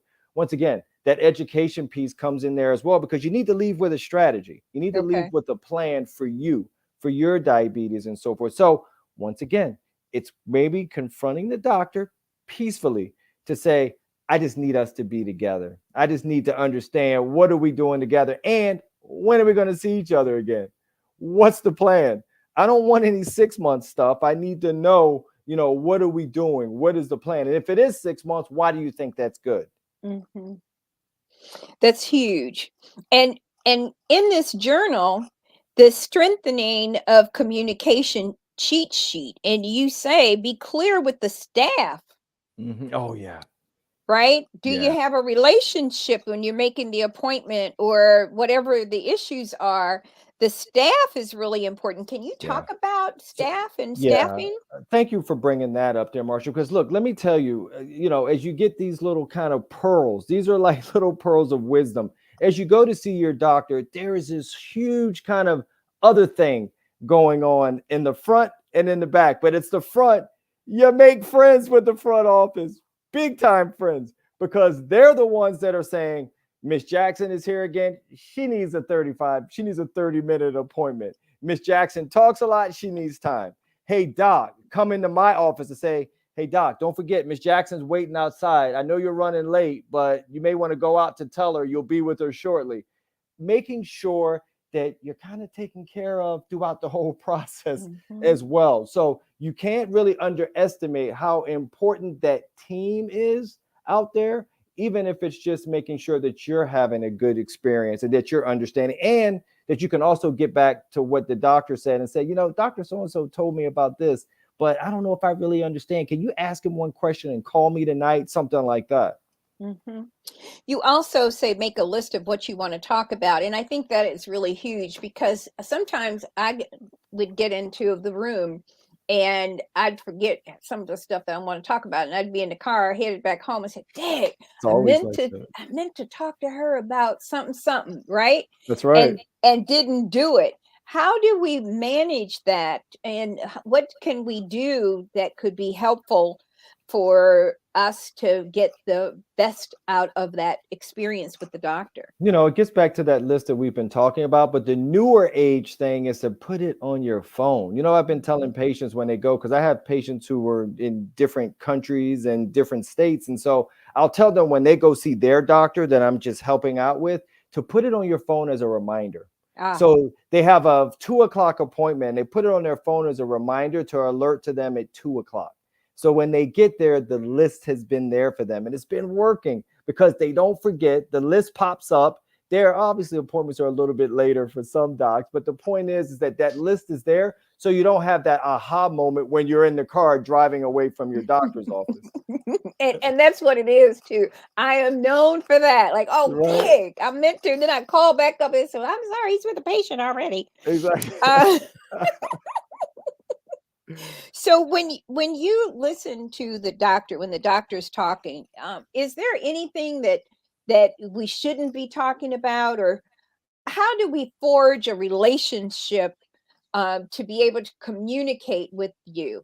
What is it that we should be doing that really there's a barrier, there's a slight barrier, I think, with these? How do we get through that where we can feel comfortable and let down our guard and just try to get as much out of that hour or 15 minutes or whatever? Because you're sitting there for 15 minutes or however long, because they're hardly ever on time, what do you do? Because now you're going through a whole psychological angst, stress, Yeah, just yeah. waiting, right?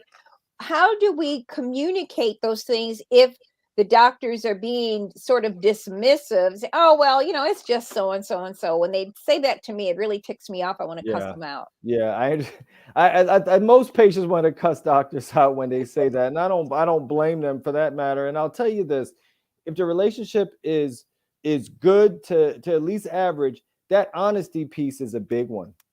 That honesty piece to let the docs know what you're going through. This was really big, especially during the opioid epidemic, for instance, 5 or 6 years ago, when there was such an issue here. It's also a big issue when it comes to other substance abuse and depression, and during COVID times, when you have to really take time with the patient and saying, look, how are you doing?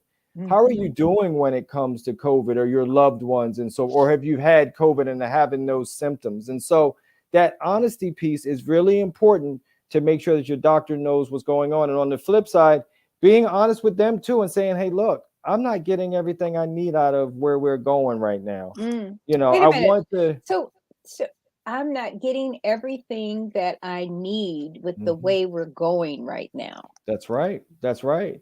And you have to be that way when you really feel like, look, everyone, look, when I say that the importance, this is about your life experience, right? We're all given a certain amount of time, however, whichever you believe in. So the point is that you don't have time to mess around with someone who doesn't respect your health.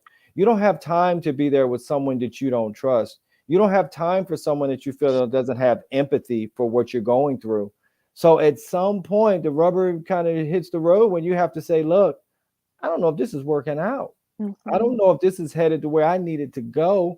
Doesn't mean you can't get it back on track. You'd be surprised. Sometimes they can get it on track to say, oh, she just called me out. I got it.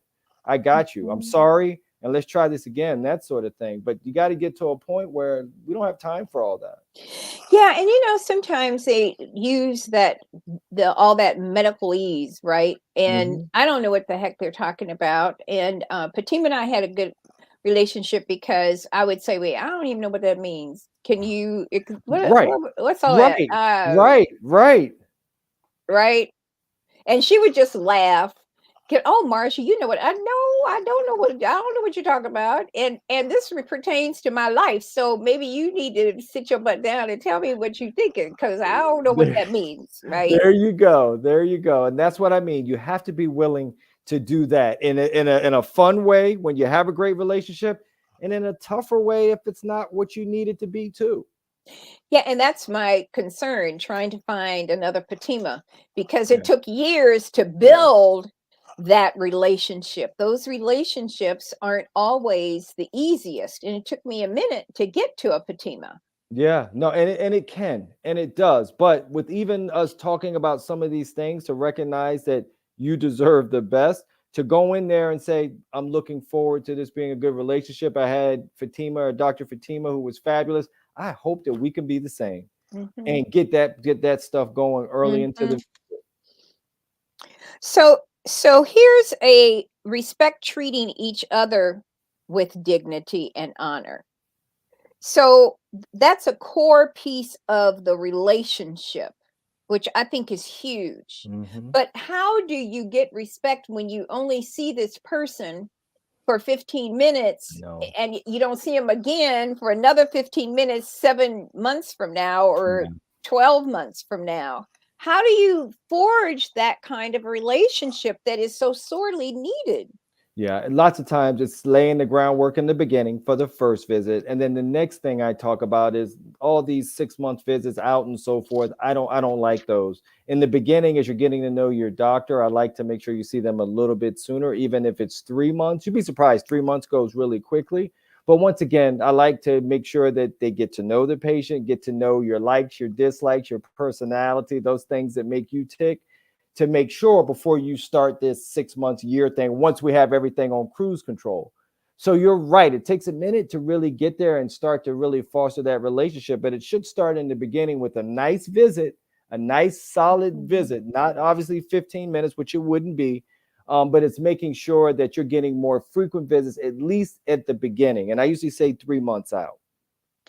So the reality is that I need to start interviewing doctors because she's gone, right? She's retired.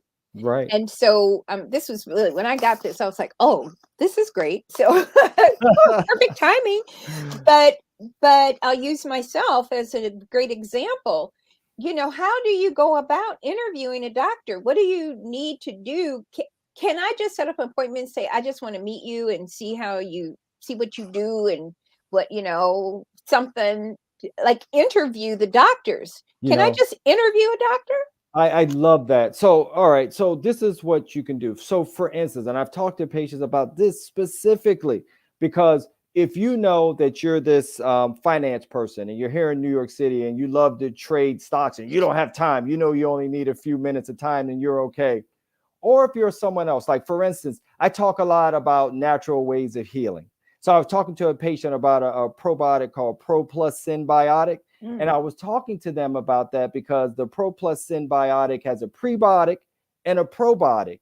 It's easy for them to take, it's chewable. So it really works for them. So that worked when she was interviewing me because first thing she said is, well, what is Pro Plus Symbiotic? What is a probiotic? What is a prebiotic? What does that mean? But the thing is, guess what? She loved natural food. She loved natural ways of healing. So that interview process for her, what have you, is like, look, I'm fine with Western medicine, but how do you feel about supplements? How do you feel about alternative ways of healing? I mean, how would she, to have a doc who knows to probiotics.com is what I can tell her, to go there, learn more about probiotics, those sort of things. So excited by that. So excited to be able to say, guess what? This doc, go home. This doc believes in alternative ways of healing. But what And are I talk about that. probiotics? No, wait, hold on, because you're moving fast. So, but these are important things, Yeah, particularly when yeah. you know I'm in such a delicate age at this point, right? What And in your 30s, 40s? Delicate nowadays? go Okay, ahead. You know, I okay. got some hip boots at work. I can keep talking. I just turned Oh, Lord. 70. I just turned 70 in Well, you March. look fabulous. You I look feel fabulous. fabulous. But probiotics, Yeah. what are they? What how Well, so look, everyone. I mentioned that in the example because it's a big thing nowadays. Look, we have the one brain we have in here. What a brain's like 3.5 pounds, but we have another brain, and that's our gut. We okay. talk a lot about the gut-brain axis, and think about it. We all know serotonin. We know it's a neurotransmitter for how we feel. Well, guess what? About 80 to 90% of it's manufactured in the gut. So as we're starting to understand the importance of our microbiome, we've learned that there's a prebiotic and probiotics that we need. Probiotics are good bacteria, everyone, and prebiotics feed that good bacteria. So it really gets them stimulating and proliferating, as we say. So we all have gut microbiome, but they're not the same. No two of us are the same. We share about 30%. The rest of the microbiome that we have is really unique and different. And so when I mentioned the Pro Plus Symbiotic, the reason why I mentioned that one, they have these 3 strains of probiotic that they call the friendly trio. I like I know, I love that because patients know that I'm really big into probiotics. And so I share information on probiotics.com. But when I did more research and I saw the data for the friendly trio, don't worry about the long name, which is lactobacillus and bifidobacterium. Don't worry about this. Remember the friendly trio. But the point is that the studies are shown not only did it really help to boost our immunity, but it also had a role in allergy season to help to decrease the allergy symptoms that we can have, runny nose, itchy eyes, that sort of thing. So we're talking about healing naturally, a little bit closer to the earth, as I like to say. So when I'm having that discussion with that patient, we're already united because I have been interviewed for what she likes. And now that we have that interview process, she knows like, hey, this is the doc for me. We speak the same language when we talk about that. And so now when she talks about Pro Plus Symbiotic and she knows the importance of her microbiome, it's important for me. It's important to talk about alternative ways of healing. And you know, I think sometimes people are afraid of them because, you know, it's in some little store in the shopping center. It's a little natural thing. And, Mm-hmm. the question becomes, oh, it's so natural. And do we really want to believe in that natural healing? And is it Oh yeah. really safe? Can you really rely on the different drugs or the different vitamins, quote unquote, Yeah. that they are? I mean, how do you know how to trust all of these different levels? Yeah, and that's the important thing. Look, what we're seeing in the US is a huge swing to more natural ways of healing. So the patients were already asking for that. So when you talk about probiotics, for instance, that is a great point, because in the beginning, when you look at the probiotics, some of them that are on the shelves are not even living anymore. See, you want the live organisms. Oh, So wow. when I mentioned that Pro Plus Synbiotic that has a probiotic and a prebiotic, it's still shelf stable. But it gets back to your point of the fear. Is it the real deal? How do I know? And so that's why, once again, that education, that's why I said probiotics.com, call, ask questions, send messages, because you have to be educated about these things. So you're hitting the nail right on the head when you talk about natural foods. You have to be careful, and you have to be careful of the source. Very important. One of the things that we've been doing a lot in our house is drinking water, Mm-hmm. and that the cleansing of the system. Can you talk about that? Because I don't think we all really spend the time that we need to in understanding that cleansing Yeah. and what needs to go through So your water body. water serves two important purposes. So as we talk about water, look, our bodies are almost 70% water, over 60-70% water. So I just let you know, when you look at feast and you look at, you look at famine and that sort of thing, it's not the food that ends up killing us. It ends up being the fact that we're not getting enough water. Water is important to carry nutrients to our cells. Water is important to carry disease fighting cells to the location to stop that. The water also serves another purpose. And I talk about water even on Hmm. the spiritual side of healing. When you think about water, the motion, the energy of what water brings. Look, each and every one that's out there listening and watching now, we were all birthed in water in an embryonic sac for that purpose. So there's a spiritual quality to water and to bathing and the equilibrium. So there's a lot of kind of interesting things when you talk about water that have me levitating out of here before we're done. But the spiritual part is so important to our healing and to our health. Look, keep in mind, I always tell patients, I don't believe in disease in the same. It's called dis-ease, right? Mhm. And so there's always something that we can do. When you look at studies, 20 to 25% of people get better on placebo. It's the power of the mind. It's the power of positivity, the power of the spirit, of however that is, however you get that, whether it's meditation, prayer, or what have you, but it's a big part of your healing journey. And so it's Mhm. important to always bring that in. So I don't do this. Someone comes in with cancer. Oh, well, you have 5 months. Who am I to decide they have 5 months left to live? One Mm. person decides that. And so the importance there is to say, that's not my role. My role is to make sure that your life experience is a special one today, tomorrow, and the next day while I have you. And that's the important part. That's powerful. Th- that's really powerful, because there are doctors who will say, I'll give you maybe another year, another 6 months. I don't believe And that. you just said, who am I Mm-hmm. to say that? Mm-mm. Is that also a psychological, emotional, mental kind of thing where you put something into a patient's head that they carry that to?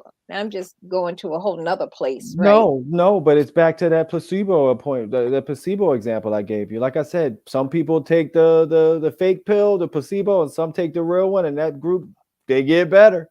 And so Mhm. once again, it's a spiritual form. It's some things that we don't always understand.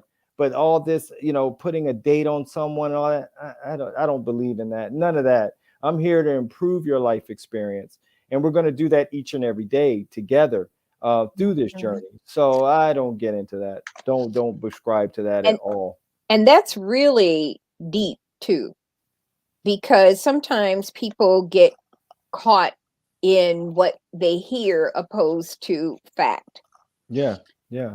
Now you have this whole section on from doctor to doctor, Hmm. and some approaches that have worked for you in your practice, and talking about taking an interest in your patients, using the 15-minute guide, this whole list of treating each other with honor and dignity, but going through a checklist from doctor to doctor. Yeah, yeah, and that's important to me because it's so funny.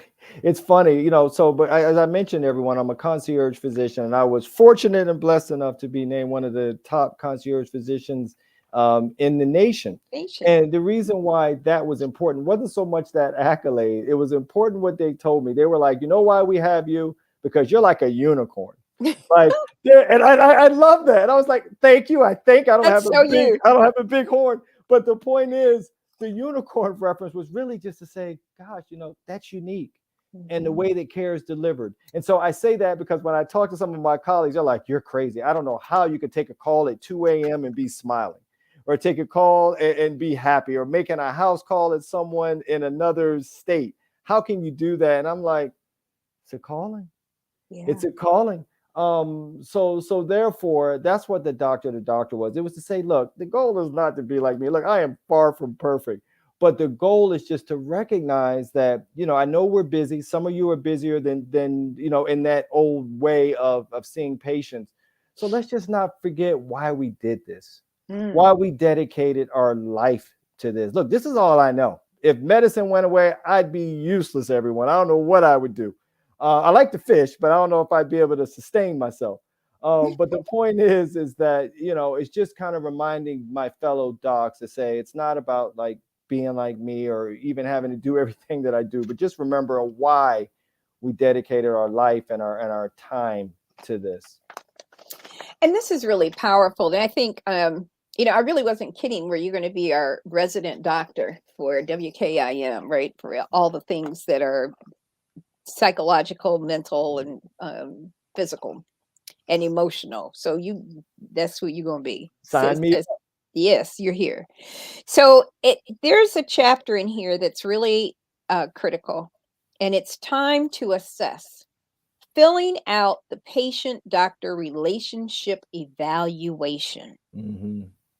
At this point, you should have a good idea of your perspective on the 4 cornerstones. Can you talk about this evaluation and how patients should go about doing that or dealing with that? So what I did, everyone, that was really important to me, is said, okay, I understand the importance from 20 years of practice of what that bond really should be like, and to know that patients are really happy with that. But how do I give you something to say that there's something that you can hold, something that you can kind of measure? You could say, hey, Dr. So-and-so is okay. So this was a way for me to kind of put a number system, a numeric system, in a sense, to say, if Dr. X is between 14 and 17, he or she is pretty much what I need, because there's certain things that go into it. Like I mentioned before, some people are financial traders and don't need a lot of time. Some people are like, look, I need to talk to my doctor. I need time with my doctor. Then you know who you are and what you need. So it's supposed to be there to hopefully match you up with that doctor that'll give you that bond that you want and deserve to really have in this healthcare system, which is complex, scary, and quite daunting for many. It really is. And it's daunting for a lot of us too, in how we're supposed to be able to deal with it. And I think that with this whole idea of healthcare is changing. It's so different now. You don't know, you got the HMOs, you got all these new little things, and how do you go over here, and where do you find it, and who can you go to over this place? And we've got some hospitals that aren't as sensitive to African Americans and what we should be doing, what they should be doing with our community as a because this show is being seen from different cities. What should we be doing in looking at our healthcare institutions and their relationships to Black communities? That is That's a huge issue, and one of the things that I obviously talk about that's near and dear to my heart, especially during the COVID epidemic, right? Mm-hmm. The COVID epidemic had really shown a huge light on who was affected. Number one, African Americans. Number two, our Latino Mm-hmm. brothers and sisters were really affected by that. So Yep. it gets back to that big thing that we talked about at the top of the show, empowerment. It gives back to understanding that your life is worth the same life as that person over there in Beverly Hills or some other affluent area, maybe, that seems like medicine isn't always so evenly distributed. Right. So that empowerment piece to make sure to say, no, we deserve some good docs. We deserve some good docs that are going to listen to us as well. And to make sure that the whole family unit is on board with that. Even if you're doing that within your community of friends, you get that good doc, then you get out there and you evangelize him or her and let them Yes. know Dr. Jackson has got my back. That Right. sort of thing. Those things are important to make sure that the whole community really starts to really talk about this.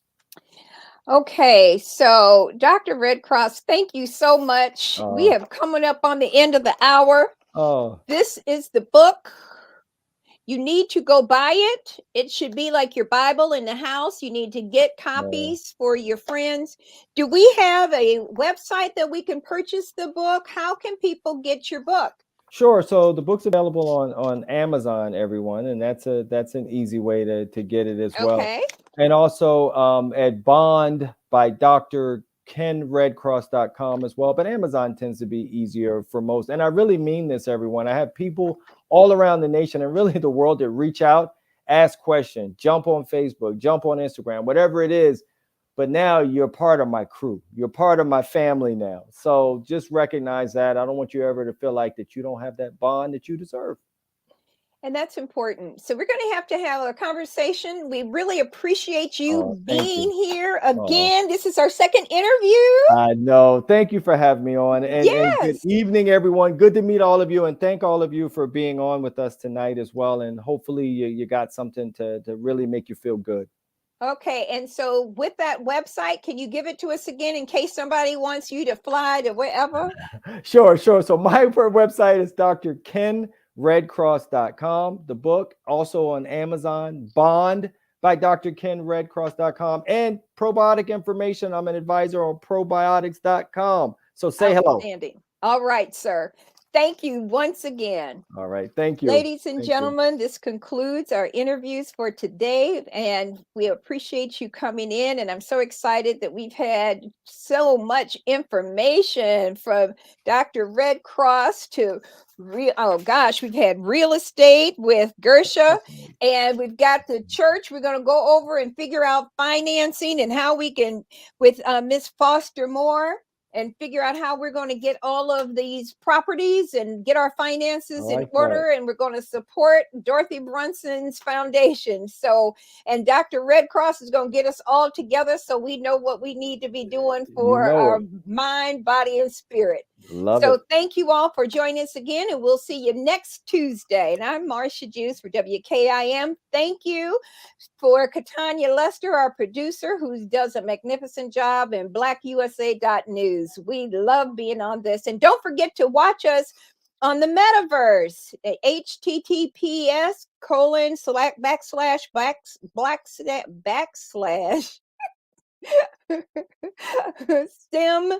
STEMcityusa.com. And we're in there in the newsroom. So check it out. It's the metaverse. And I'm Marsha Juice. See you next week. Thank you.